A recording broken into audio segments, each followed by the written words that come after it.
Ya, demikian tadi pembacaan puisi pembuka di acara Malam Madah Pujangga kali ini dari Ibu Dr. Anda Hajah Amelia Yanti. Ibu ini juga sebagai pembina anak-anak di SMA Negeri 8 Pekanbaru, Ibu ya. Pembina di bidang kesenian, kreativitas kesenian, Bu ya. Ekskul juga, ya alhamdulillah. Ibunya membaca puisi saya kira sangat bagus sekali. Tentu itu bisa ditularkan kepada anak-anak didiknya. Baik Bapak Ibu, cincin tuan-tuan dan puan-puan, kita ucapkan selamat datang juga kepada Pak Aris Abeba. Ini pengunjung setia Malam Madah Pujangga. Beliau ini baru pulang dari Swiss sih Pak ya, dari luar negeri. Kabarnya demam kemarin sebentar Pak, karena cuacanya beda Pak ya. Tapi di Malam Madah Pujangga ini sudah bisa langsung sehat Pak ya. Alhamdulillah. Kita kasih tepuk tangan kepada Pak Aris Abeba. Peserta rekannya dan juga ada Bang Roni, juga penulis. Kemudian ada anak kesayangannya Pak Aris, juga penyair perempuan di Riau ini, juga sudah banyak karya-karya puisinya yang dilahirkan. Kita lihat nanti apakah mereka bersedia untuk bersama-sama membaca puisi malam hari ini. Baik, cecek tuan-tuan dan puan-puan, pemirsa FPV di rumah, kita lanjut ke acara kita berikutnya, yaitu bincang-bincang tentang puisi bersama dua orang pembicara pada malam hari ini. Yang pertama adalah seorang sastrawan Riau. Beliau profesi sehari-hari sebagai guru di SMA Cendana Pekanbaru, Pak Bambang Karyawan. Kami persilakan Pak. Berikutnya, pembicara berikutnya ini seorang sastrawan, teaterawan juga, kemudian dosen, juga selaku Kaprodi Sastra Indonesia di Universitas Lancang Kuning. Kami minta kesediaan Hangka Frawi. Kita kasih aplaus kepada pembicara berikutnya. Apa kabar Pak? Alhamdulillah, silakan Pak. Bapak. Kalau Pak Aris Abeba baru pulang dari Swiss, Pak Hangka Frawi ini baru terjun betul dari pesawat langsung menuju ke acara Malam Madah Pujangga. Beliau baru pulang dari Bandung di acara Kongres Kesenian Pak ya. Baru sampai betul Pak? Iya. Tapi alhamdulillah Pak masih sehat. Alhamdulillah sehat. Terima kasih. Kalau tak sehat tak sampai sini. Ya alhamdulillah. Saya pun masih melihat aura semangatnya karena baru pulang dari Kongres Kesenian itu. Luar biasa, semangat kesenian se-Indonesia. Se-Indonesia Pak. Itu bawa sini.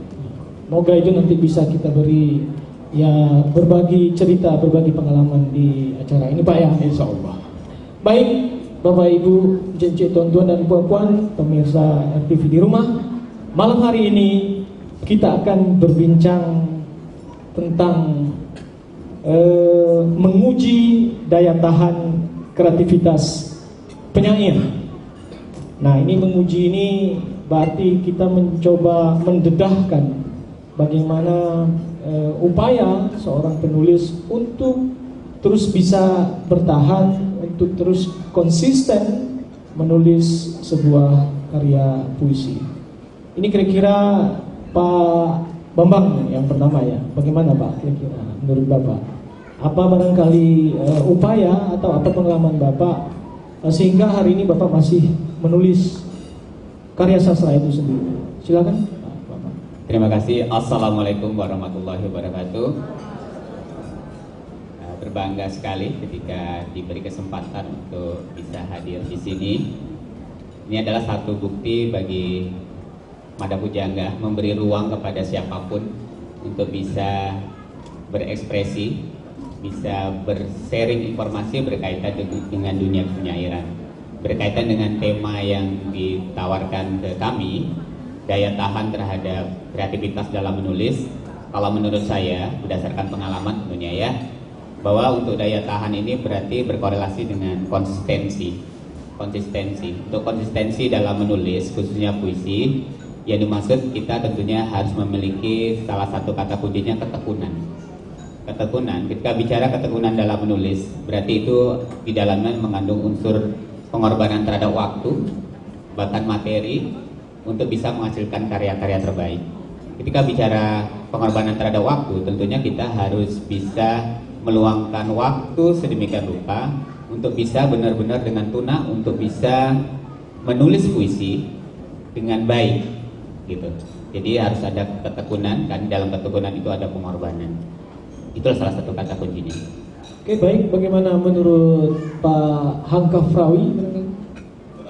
Baik, ketika dunia menulis ini, terutama menulis puisi ini, kalau kita berhadapan dengan dicampurkan terlebih dahulu dengan teori-teori, maka dia akan lemah. Sebab otak kita akan, ini kalau ini salah gitu ya.